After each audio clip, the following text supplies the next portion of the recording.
दुकानदार है, उससे 150 लोग जुड़े होते हैं। सर, उनको बचाने के लिए कुछ किया जा रहा है? जैसा अभी आपने टीवी पे देखा, बीजेपी वाले कांग्रेस को जो है आरोप लगा रहे हैं और कांग्रेस वाले बीजेपी लगा रहे हैं। हम तो दोनों से ही परेशान हैं।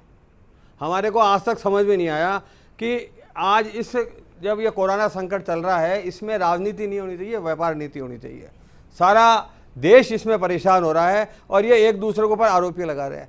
असल में इन लोगों की जो नीयत है, चाहे वो केंद्र सरकार हो चाहे राज्य सरकार हो, हम लोग इनकी नीयत पे ही हमें शक होने लग गया। राजस्थान के मुख्यमंत्री सियासत कर रहे हैं। आज आप ये देखिए, आप या तो बोल लो या मैं बोल लूं।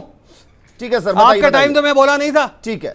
ये दोनों जने ने इतना परेशान कर रखा है व्यापारियों को कि इसका हमें आज तक कोई तोड़ समझ में नहीं आया कि इन लोगों को कैसे। स्थिति में बताइए क्या हो सकता है। आप मेरी बात सुनिए, जब हम जीएसटी देते हैं तो इनका झगड़ा नहीं हो, इन दोनों को आधा आधा पैसा देते हैं।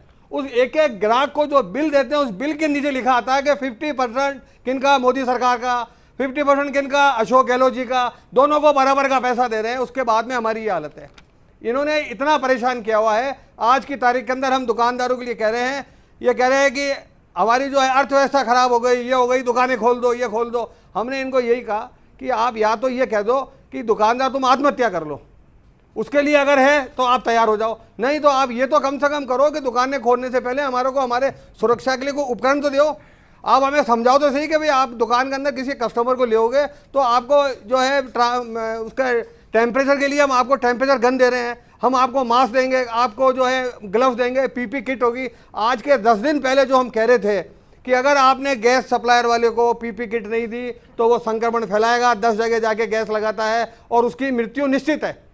उसके अलावा हमने सब्जी वालों के लिए कहा, हमने किराने वालों के लिए कहा, लेकिन ये लोग सुनते ही नहीं है। और आपने अखबारों में देखा होगा पिछले 10 दिन में जो जो चीज़ें मैंने कही है वो सारी चीज़ें हुई है। दुकानदार मर जाता है, उसके मरने के बाद में ये एक पैसा उसको मुआवजा नहीं देते हैं और ये और कहते हैं कि दुकानदार तू जब मरा था वो आखिरी बिल कौन सा काटा तूने, कि साहब ये 10,000 का बिल, इस आखिरी बिल के अंदर का 500 रुपया तुम केंद्र को दो और 500 रुपया तुम राज्य सरकार को दो और तुम्हारे घर वालों को बोलो कि डेड बॉडी उठा के ले जाए और शमशान में जला दे।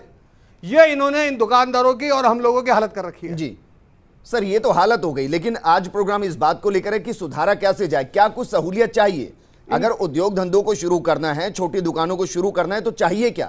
हमको सबसे पहले तो सुरक्षा चाहिए, उसके अलावा कोई आर्थिक पैकेज हमारे को दिया जाए। इसके अलावा इनको चाहिए कि बैंकों को बोले कि ये ज़्यादा से ज़्यादा जितने भी जिनके इनके पास जिन्होंने आज जो प्रॉपर्टीज़ रख रखी है बैंकों ने, किसी ने 5 करोड़ की प्रॉपर्टी रखे, किसी व्यापारी को या किसी उद्योगपति को, किसी फैक्ट्री वाले को 1 करोड़ का लोन दे रखा है जी, और तुमने 5 करोड़ का माल दबा के अगले को 1 करोड़ दिया है, तुम उसको 2 करोड़ रुपए दो, 2.5 करोड़ रुपए दो, तुम उसको तो कम से कम इतना पैसा तो दे ही सकते हो ना, तुम्हारा पैसा तो सेफ है। उसको ये देंगे नहीं, लेकिन ऐसे जनों को दे देंगे जो पैसा लेके देश से भाग जाए। आज की तारीख में अगर इस व्यापार जगत को बचाना है, आज ये कह रहे हैं हमारे पास में किराया देने की, तनख्वाह देने के लिए पैसे नहीं है। 40 दिन के अंदर ही आपकी जान निकल गई। आज पिछले 60 सालों से हम पैसा दे रहे हैं, आपकी तनख्वाहें बढ़ रही है, सरकार चल रही है, गाड़ियां दौड़ रही है, सब कुछ हो रहा है। 40 दिन से बाजार बंद है और आपको टैक्स नहीं आया तो आपकी सांस फूल गई और आपने कह दिया हमारे पास देने को है ही नहीं है।